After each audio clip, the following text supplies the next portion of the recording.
Hello everyone and welcome back to my channel, Edmond Mendaros, and for today's quick tutorial guys, and I'm going to show you on how to resolve if you're coming across an issue with the publisher could not be verified. Are you sure you want to run this as software?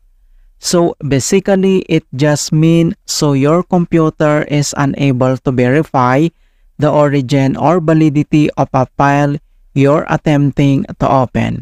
Kung paano ba natin ito i-fix, and without further ado, and let's go ahead.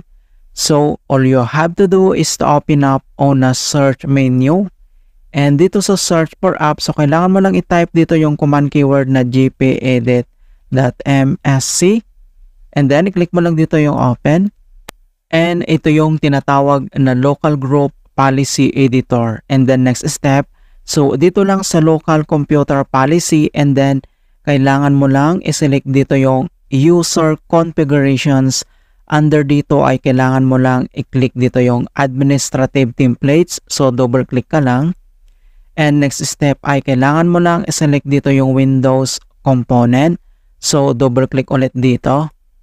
And then dito sa Windows component, and then next step ay kailangan mo lang i-select dito yung attachment manager, ito siya. So one time click ko lang dito, so click mo lang yan.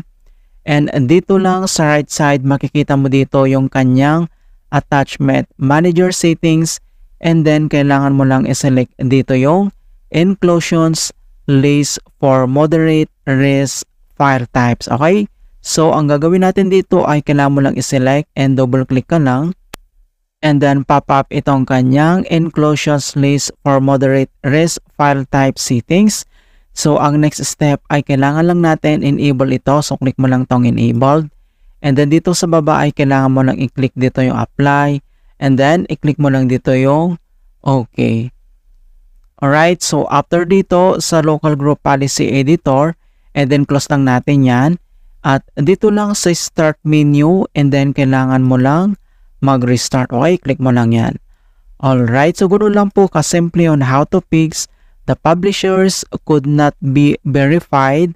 Are you sure you want to run this software?